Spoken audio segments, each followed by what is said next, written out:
Hello, welcome to florymodels. I'm Flory. Busy week this week as always. Basically working on the Corsair, as we can see here, going through, and after last week's rant about things not working and everything, we're into the bit that I love personally, is all the painting and weathering and everything else like that. So this week obviously we've primed up, we've done pre-shading, which you probably see a bit on the bottom, but also you can see this stage here is I've sprayed silver in different colours as well underneath, and what we're going to do is a little bit of chipping work, so we'll have this showing through the actual main paint as we go through. So we've done darker areas of silver and lighter areas, so we get a change in the type of chipping as well underneath. So that's basically all ready to start having the chipping process done to it and everything else like that. So that one's moving along nicely, and as you can see here on the Phantom, we're now white. Still got the top side to go, but we're all been painting the white underneath. So same thing again, this one's been pre-shaded and then go through. This one's not going to be up this week because I haven't got quite enough for a half-an-hour video build on this one. Corsair is up on there, which will show exactly to where we are on that one now. And then obviously in a moment after filming, we're going to prime, just have a small rub down of some of these surfaces, because what you tend to find is if you get a right angle like we've got here on the Phantom, what tends to happen is, as you're spraying on obviously your primers and things like that, you get a vortex effect of where the air's blowing up and coming round. And what can happen is it can get quite rough here. If you don't take care of that now, during each stage you're spraying, by the time you come to your final flat coat, it's like sandpaper down these edges. And I can feel it here, and to be honest, it's quite a wet mix when we're going on. When I say wet mix, it's more thinners than it is to paint. But that's one of those things, but I like to take care of. But certainly down this one here, it's really rough. So the quickest way and easiest way around that is if you use a green side of the polishing stick one, and all you do is give a light rub. What it'll do, it'll take off the top edges.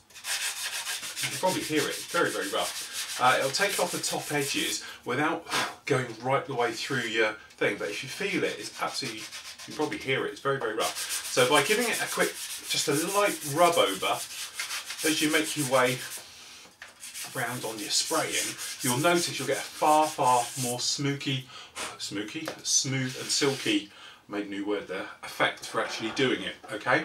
So in that way it will just help through, and as I say, when you come on to later stages, you won't have quite a nice rough, because a lot of people have said to me, you know, how do you get your paintwork so smooth, and it's like that. A lot of it's preparation work. Make sure, two things to guarantee a nice silky smooth, or Suki as I'm going to now call it, finish, is basically make sure when you're going on it's a nice smooth surface. Okay, the first coat you put down, perhaps it's your primer or something else, quite thicker paint, so maybe just a 50-50 mix, spray it on. That way it gives a nice key or something to grip to, so when the next paints go over, and make them progressively wetter or thinner as you go through. So perhaps, certainly for the white is a classic example of just spraying white. First coat that went through, very thick, it's almost like sandpaper afterwards, okay? And as the paints follow on after that, they're getting thinner, and then by that way it gives a nice gloss finish. And this one hasn't actually had anything glossy on here yet, it's literally just a flat white and everything else like that. But there we go, that's the Phantom as obviously to this stage. So what I'm going to do next, after it's had a small rub down and a check over, what we're going to do, we're going to actually go around and mask up these white areas, which are on the tails and everything else like this. Mask up the nose, because if you don't realise, this one's going to be actually in the Shamrock colours of 333 Marine Corps. So it's going to have the green bits on it as well. So then that one, so we're looking very nice with that one. And then obviously the Corsair, this one's going to be in the dark sea blue or the gloss blue all over, which is off the Bunker Hill. So it's going to have the arrow on the tail and the yellow nose ring around the front as well. So looking forward to those ones. And as I say, I love this bit because it's all the painting and weathering. And as I say, we're going to go to town on the Phantom especially of about really weathering it. So we're going to show you some things of doing it. So it's got that incredibly faded panels, and you get those sort of watermarky things going around the actual panel lines and when things like that around the gaps. I'm going to show you how to do that. So that's that one done. Also this week when I was doing it, I was playing around with this front cowl, which you might remember when I was having a bit of a rant last week about it, that it's like glass. So what I've done is I showed you really how to take out seam lines in canopies, and this was a perfect one because it's really clear and really crisp and showed up everything. So here's a little bit on that. Okay, so quick tip this week, you might be able to see in here. Okay, if we bring this out, a good example here, we've got this seam line running just down here, okay? Now, I know this is going to be painted up and chopped up shortly in a minute, because I want the panels out of this one, but I thought it would be a nice way of showing you how to polish out in clear parts seam lines like this. Okay, so many a time you get them in canopies and everything else, but because this is nice and thin plastic, you can see it really, really well. So what we're going to do, bring you out a sec. All we've got down here, right, is a selection of oldish files. Now we're using oldish because you don't want anything with a really sharp edge. Okay, so what we've got here, we'll just start with the first one. Here's our little panel line running through. Okay, and this one here is literally just going to tear off the highest point. Okay, and sand out the actual seam line itself. Okay, that's all this one's going to do. It's quite a rough one. I'm going to cut quite deeply into it. Okay, I'm not going to worry about the other sides. All right, so what you're looking for is it to be really flat and dusty all over. If there's any shiny bits in there, it's usually a sunken bit. Okay, so you want it to look all very, very flat and horrible. So we're all done just like so. Okay, so next one we're going to do, bring you in just a touch, is come along with a lot finer sanding stick. Now there's no measurements on what grits to use here, just make sure you get finer as you go through. And what you're doing with this one, you're trying to take out all the big scratches you've just made. Okay, now a bit of wet off your finger, just wet it slightly and then just do sort of circular motions. Okay, just like so. Then what you do, we just wipe it away and we're looking to see if there's any massive big scratches left in it. And you can see it's just dull and horrible. Okay, now we're going to come in with a very, very fine sanding stick. Okay, so we're just wetting the part. Okay, and we're just doing circular motions over this one as well. Just sanding out all the nasties. There again, give it a wipe off, making sure we can't see any big lines and gaps in there, just like that. I've got one little mark in there, which I presume may be in the inside. That little white one back there isn't actually on the inside. Alright, so then I come along with a polishing stick. So green side first. Just to polish it, and when it squeaks it's good because it means it's very, very shiny. If it's not squeaking, it's very, very rough. Okay, so we go along and then in with the white side just to polish up.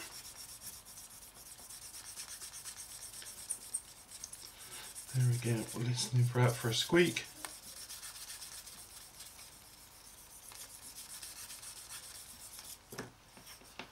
There we go, job done. And with a little bit more polishing, I've got polishing compounds, a lot of this is moisture off the bottom, but you can see now we are seam free and everything else. So let's say you just take your time in with the white side, keep on polishing.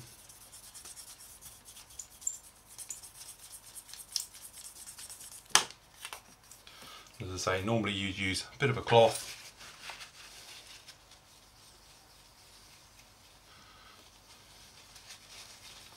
Try this one up. I'll just come around with the inside as well. Oops. Find where I did it now. There it is. And there is your area all nicely done.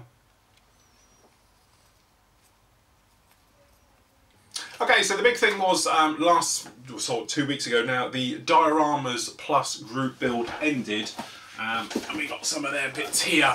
Okay, as I said before, we had great turnout for that, and I've done a video for it, and I must admit, there wasn't many who managed to finish, and I say I'm guilty of it, I never managed to finish mine, but the guys who did finish did an absolute stunning job, as I said last week, and I've done a great video for you, so please check out the video that's on the site as well afterwards, and you see some great detailed photos of all the work that went up there.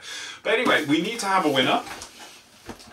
So normally I put it on the video and I make you go to the end of it. So I'm going to do the same as well for this one. So we'll talk about it next week who actually won. So you're going to have to watch the video and see all the great builds to find out who won. But basically, first prize from Dioramas Plus is this one here, which is the 3-story apartment. So the winner will be getting that, as well as all the Pro Models range of goodies. So obviously that includes, I'll send you a sander, bit set, all the other things that go with it. And second place gets the last stand from Dioramas Plus as well, which is another great one. And I'll show you some goodies and bits and pieces with those as well. What I will do is I will do it a little bit later. I will send you a PM through the site because obviously I need your addresses and things like that. Because these are huge, big, weighty things, especially this thing weighs an absolute ton, they're just going to go by UPS, guys. So they will need a signature at your end and everything else like that. So I'll get them sent out to you, so well done to you. I say next week I'll mention you by name, but I'm going to make everybody watch the video, quite frankly. So well done to them. Okay, other things we got going on, as I said at the moment, we got the Battle of Britain SIG finished this week as well. Now the SIG itself, the thing is with it, normally we don't do prizes and medals and things like that like we do for the group builds. The group build's 6 months and everything else. But so obviously what I'll do is I will do some little prizes from Pro Modelers range, so you can, I'll send you some bits and pieces of some of the new stuff we're doing and things like that as well. So as I said, there's a little video on this one which I'll be doing as well. But basically the winner for this one was who we got here was the Heinkel on the diorama by Eduardo's. Sorry if I pronounced your name wrong, but that's about as good as I can get it to. He did the Heinkel, which is absolutely lovely. And the thing I love about this, two things. One, it's on a diorama, so you know, with the diorama stuff as well is great. So it adds a little bit of depth and a little bit of a story almost to the actual video itself. But also, I love the weathering on this one. It's got absolutely lovely, and obviously the glazing work is a pain in the arse around those front end of those. So he's done an absolute great job on him. So well done to him. He's going to win some goodies, and I'll put together, probably get you a kit in there as well. So well done to him. Congratulations to everybody who took part, and I will do a video for that one as well, but I'll do that next week, so we'll put it in for that. But that's the end of the SIG one. So that's the SIGs out the way now for this week. So starting tomorrow is the egg plane SIG. So we've all been buying these little egg planes. I've got a Phantom here, I've got a Corsair, funny enough, Mel's doing one as well, and I know loads of you have gone out and got them as well. So some great little builds going to be happening with that. That starts tomorrow and is only going to go till the 24th, so it's really literally over April, okay? So the forum's already been set up for that. Hans has taken care of that already, so that one's up. So that will be opened literally tonight, and then you can go through, and obviously I've no doubt you'll be over them the weekend and everything else like that, and moving forward with that. So that one starts tomorrow, so it's just a little fun one really. Egg planes doesn't have to be the Hasegawa ones. I know some of you have posted up the other manufacturers, but there's quite a few manufacturers of egg planes out there. I know AVF do them as well, and there's obviously older manufacturers from the 70s who did egg planes when they were very popular, but it's just a little bit of fun. Anyway, it doesn't have to be, obviously, you know, it is whiff-free, all of it, so you can make them into anything you like, or scratch build something. Perhaps you can buy the plastic eggs from hobby shops and things like that and graft something to it. Will be quite interesting. But you can go as far as it's literally just fun. There's no prizes, no nothing really for this. It's just a little bit of a laugh and all the rest of it. The other thing, obviously, the multi-engine group build started last week. As we said, loads and loads and loads of you entered in this one. I haven't got the figures for exactly how many of you have dropped in that won all that already. I'm going to be taking part in that one as well. I'm going to be doing the Eduard B24. So I'll be joining that one as soon as I can get some of these out of the way and everything else like that. So well done to everyone who's taken part. I've got a few pictures of the ones that are going on there at the moment, so well done to everyone doing those. After this one, we got starting on April the 30th, going to be running through to July. The next SIG is going to be one we had a poll running in the forum. And that one is going to be for World War II German armour. Okay, so any scale, anything World War II in German, that will do. So that's a little SIG one for that one. There again, not a full group build, so it's only 3 months and moving after that. So then afterwards, what we'll do is when we get a little bit further into these, we'll start arranging for the next ones coming along and everything else like that. One thing I've got to mention is thanks for all the feedback I had for when I was doing that first look segment last week. I've literally had, I don't know, probably over 50, 70 emails about you, as well as obviously members off the site as well, saying what a great idea it is and my honesty and everything else. Well, as you said, that's a great thing here. I'm not sponsored by anyone, so I can say what I like about it. What I will do is I will make it a regular sort of bi-weekly or every fortnight, every other week. news segment as I get kits in, because obviously I don't have kits coming in here every day, but I do have them coming in probably most weeks. So what I'll do is every 2 weeks I'll get the latest kits in, literally won't look at them until I've got the camera rolling, sat there with me, and you can look at it as I look at it, and I'll give you general feedback of how it is and everything else like that. I also had great feedback on things about when I was complaining, my rant last week about the resin and everything else. If you've got a particular rant you'd like me to cover and have a look at, just shout me an email or a PM through the site and everything else like that, and I'll gladly take up the cause for you and get it out there to the wider modelling guys to let everyone know that it is a crap product or it's a brilliant product. If you've found something that's particularly good and everything else. I will say on the thing about this one, I'll run through it really quickly because this one's going to be in, but Wolfpack I picked up this week was the resin cockpit set. Now after my resin rant last week, 2 things that struck me about this one immediately. Okay, first of all, it's in a rock solid box. This isn't flimsy and crap and falling apart like all the others, okay, which I thought was a lovely little touch. So you get a great box like this. Let me just grab that because that's important. Inside here we get a full colour sheet explaining how it goes together, unlike the photocopy ones of the other ones, and showing exactly how it goes in. And this one, I can't vouch for if it fits okay yet, because obviously I haven't put it in, but we will be doing it very, very shortly. But just the way it lays out and the way that the parts are in this rock solid box and they're all very nicely put in and not falling apart and everything else like that, it does look like. So just in the defence of, like, you know, I know I was complaining about some of them are, you know, a complete nightmare the way they go together and their packaging and stuff like that. I have to say that this Wolfpack one's lovely, and it's got a little correction sheet because obviously they know there's a fault, so they have at least entered that in. So from that point of view of packaging and all the rest of it, of resin stuff, I think that's absolutely great. As I say, this box is like a brick, okay? Whereas other resin ones, they tend to get broken, crushed and everything else. And when you've paid, you know, $15, $30 for a piece of resin, the last thing you want to do is have to glue it back together again. So anyway, that's the one for that. And as I say, I'll make my way through all the other bits and pieces. The other thing that's going to happen, obviously now we're on the 1st of the month and everything else like that, no April Fools to this one, but what's going to happen is the system for all the subscription payments will interrogate everybody's account over this weekend, okay? And what it does, it comes up with question marks for me to go through because your payment hasn't either gone through this month or everything else. It used to happen automatically that literally as soon as your subscription payment was cancelled, now this could be, obviously you haven't got any funds in your PayPal account, you've changed your credit card, as soon as your credit card comes off a file, it cancels out your actual payment, okay? So there's lots of real genuine things that maybe you haven't known about, and I know for myself that PayPal sometimes sticks stuff in your junk folder and, you know, your spam bin, so you haven't got the emails from us. So what I do now is, it used to do it automatically. As soon as you got the email, it'd kick you off the site. Now what I do, I just set it up to run it, and I'll run it this weekend, and it will come up with loads of question marks for people. So it may be that you've changed your subscription from monthly to yearly, okay, but if the two don't tally up, then obviously it might kick you out. If it does kick you out and takes you to a page, I'm going to set up a page system on it that says, and it will take you to the subscription page again. If it does that, shoot me a PM, say, look, I am up to date, I've changed my card, I've resubscribed, whatever way you've done it, just do it like that, and I can literally just go in there then and click a button and it will allow you back in, okay? But it'll be an easier way than doing it, because before a lot of you would say, hold on a minute, I changed my card, I've resubscribed to a yearly from a monthly system or something else like that. So as I say, it's £32 a year for the entire year, and that's everything. So that's all the videos, that's all the forum stuff, all the group builds, the free medals that go with it. Obviously you can get into the monthly prize draw and absolutely everything else like that. That's the other thing. I just remembered myself, I haven't done the monthly prize draw as we sit here right now. I will do that in a moment, and then obviously post up on the site, and I'll mention who won it last week, but I haven't actually done it yet.